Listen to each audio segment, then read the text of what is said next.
"Excuse me, do I know you? Are you a friend of my husband from his middle school days?" I asked. I am the stranger wearily. "I'm sorry, but you need to leave right now," I insisted, my voice firm and resolute. "I'm Bella," the man introduced himself, seemingly unaffected by my demand. "I'm 33 and currently single. Today marked the wedding day of my colleague Harry's, who also happened to be a close friend." As I mingled with guests, a man who claimed to be a relative of Bryce, the groom, approached me and ushered me towards a waiting area just before the ceremony. Physically imposing and with a firm grip, the man guided me with his strong arms, leaving me feeling uneasy about his intentions. Thinking that perhaps the bride wanted to extend a pre-ceremony greeting, I followed the relative, assuming goodwill. Initially, I admired her apparent courtesy, but the admiration swiftly soured. It became evident that my presence was not welcome for purposes, but rather as a means of coercion. The bride, waiting in the anteroom, wore a malevolent expression that sent a shiver down my spine. Momentarily taken aback, I managed to compose myself and offer my congratulations. "Congratulations on your wedding," I said, trying to maintain a semblance of normalcy. Her response was abrupt and commanding. "You need to leave immediately," she ordered, leaving no room for argument. What I blurted out in disbelief, unable to contain my reaction to the bride's statement. Her response to my question was exasperatingly patronizing. "This is precisely why dealing with uneducated individuals is such a hassle," she muttered under her breath, the disdain evident in her tone. It was clear that the bride harbored disdain for my educational background, or rather the lack thereof. She didn't mince her words as she elaborated. "Allow me to clarify, my husband and I hail from esteemed lineage, and today's guests belong to the elite echelons of society. Your presence as a mere high school graduate is jarring and distasteful to me." The implications were not lost on me. My educational background had become a source of embarrassment in their esteemed circles. Naturally, I was aware of Harry's prestigious background and the disdain some harbored towards those without extensive academic credentials. It wasn't a new experience for me. I had encountered similar attitudes before. Despite this, my bond with Harry's transcended such superficial judgments, prompting me to attend his wedding. My sole intention was to partake in the joyous occasion and celebrate my friend's union. However, the bride's blatant disdain towards me, a guest she deemed unworthy, cast a shadow over the festivities. Feeling increasingly uncomfortable, I inquired if I could offer Harry's a few words of congratulation before taking my leave. The reaction from the bride and her relatives was immediate and explosive. Feeling overwhelmed by the tension and animosity, I couldn't help but mutter, "This is all a bit too much for me." Confused by their laughter and what seemed like a serious moment, I dared to inquire about the reason behind their amusement. The bride's response stunned me beyond belief. "My husband didn't invite you here out of friendship, but rather out of pity," she declared matter-of-factly as she continued. The pieces of an unexpected puzzle started to fall into place. Despite my bewilderment, she proceeded, delving into the depths of my troubled past, one marked by parental abandonment and childhood spent in the confines of an orphanage. She went on to explain how my struggles with malnutrition had left a lasting impact, evident in my tall yet slender frame even into adulthood. The revelation left me speechless, realizing that Harry's invitation to his wedding was not an act of camaraderie, but rather an expression of empathy towards a former classmate enduring ongoing hardship. The bride jumped to a startling conclusion, assuming Harry's invitation was an attempt to provide me with a meal at the wedding. I tried to reason with her, explaining the impossibility of such a scenario, but my protest fell on deaf ears. In a tone laced with disdain, she proceeded to belittle my worth, emphasizing the stark disparity between Harry's accomplishments and mine. According to her, Harry's compassion could potentially elevate his status, but she couldn't fathom allowing someone with only a middle school education to attend her wedding. She highlighted Harry's prestigious academic background and successful career, contrasting it sharply with my own humble position as a janitor or security guard in the same company. The bride's words stung with contempt as she dismissed any notion of Harry's feeling sorry for me simply because we were former classmates. To her, The idea was preposterous, bordering on outrageous. We're both employed by the same company, one that's recently entered the public domain and shows considerable promise. It's a sought-after workplace, topping the charts for job seekers. Our company policy prioritizes talent acquisition, meaning individuals deemed valuable can join regardless of academic background. Despite the company's prestige, I acknowledge the disparity between a junior high school graduate like myself and a college-educated colleague. Yet, regardless of the motives behind Harry's invitation, I simply wished to extend my congratulations. I harbored no expectations in return, however earnestly I articulated my sentiments and pled my case. The bride remained resolutely unyielding, her gaze consistently cold as though regarding something unsavory. It's as if she's reluctant to even share the same airspace with me. She dismissed my heartfelt expressions of friendship with disdainful indifference. Are you trying to cozy up to my husband and snag a job with just a junior high school diploma? Her words were just a rejection of my presence at their wedding, hinting at potential repercussions in the workplace. Caught off guard, I struggled to find a response. Despite the company's acceptance of individuals with minimal education, I couldn't bring myself to accept such condescension, especially from the spouse of my colleague. Suddenly, a male relative's actions escalated the tension further. Ignoring my protests, he forcibly grabbed at me, his actions invasive and aggressive, attempting to fend him off. I reached for his arm, but he forcibly pushed me against the wall. A sharp pain shot through my back and chest, eliciting a low guttural growl of pain. Enough, just leave, the relative barked before completing his sentence, rudely opening the door to the waiting room. I was unceremoniously ejected, lying on the floor with a resounding thud.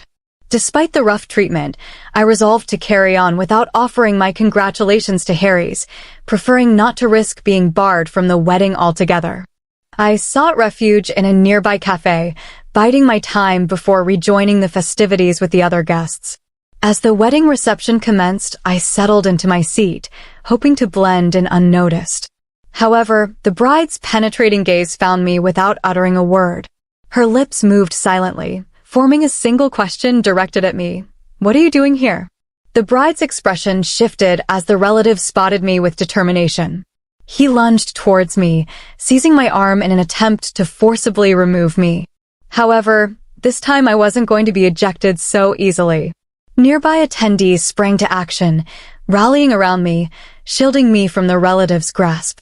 Panic flashed across his face as he struggled to comprehend the situation. Sensing the urgency, the bride seemed equally flustered. Seizing the moment, I grabbed hold of a nearby microphone and addressed the bride, who remained bewildered by the unfolding events. Bride, I owe you an apology for my earlier words. My desire to witness Harry's wedding led me here today, I declared loudly, ensuring my message reached her despite the chaos surrounding us. Harry's, seated at the head table, overheard our exchange and interjected with confusion and concern.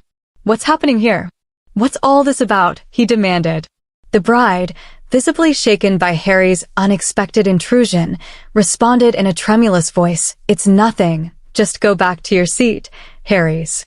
With a hint of desperation, she added, I asked Bella to leave because he only has a junior high school education. It wouldn't be a good match for us. Feeling a sense of resignation, I addressed the bride, who appeared lost in her own distress. I apologize for any inconvenience I've caused. If it's what you desire, I'll sever all professional ties with Harry's. Please forgive me for any disruption I've caused. A hush descended over the entire hall as my declaration hung in the air. The bride was the first to break the silence.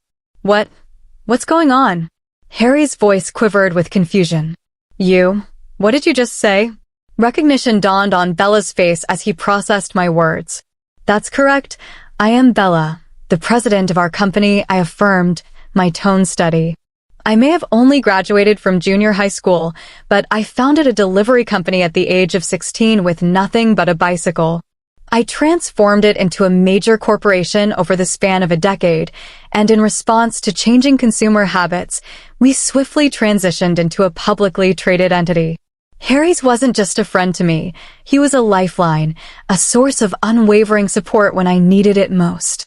He shared his meals with me, showing kindness and compassion during times of need. When I struggled with malnutrition, raised in an orphanage until the age of 15, I lacked the familial stability that Harry's enjoyed from the age of 12 when he was adopted by his current parents. Despite our different upbringings, Harry's and I remained close even after our paths diverged geographically. When we embarked on the journey of entrepreneurship together, Harry's vowed to dedicate himself to our shared vision. Witnessing his transformation from a shy individual to a confident groom filled me with immense joy. My determination to congratulate Harry stemmed from a deep-rooted friendship and gratitude. I remained steadfast even in the face of the bride's objections. Unbeknownst to me, the bride's disdain stemmed from my educational background.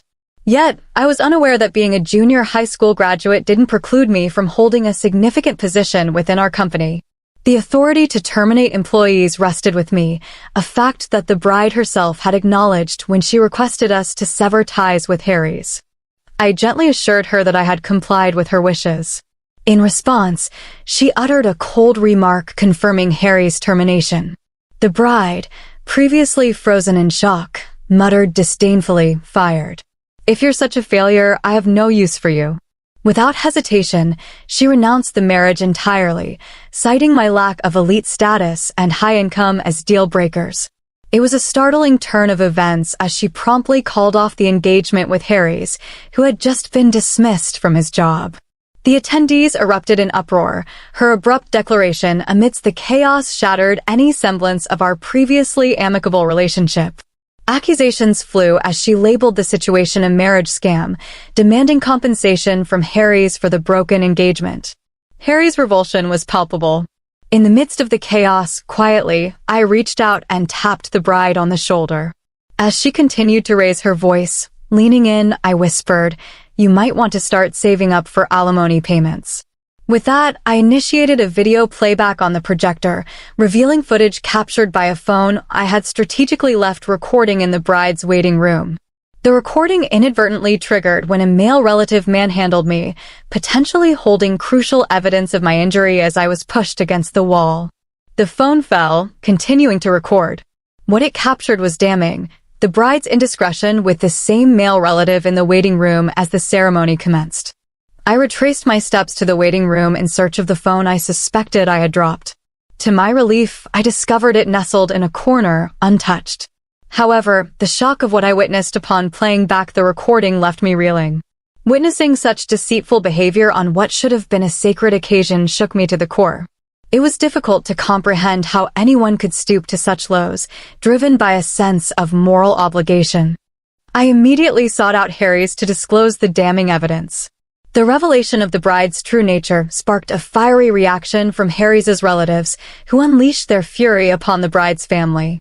In response, the bride's relatives vehemently denied any association with the man implicated in the recording. They adamantly refused to acknowledge any connection to him.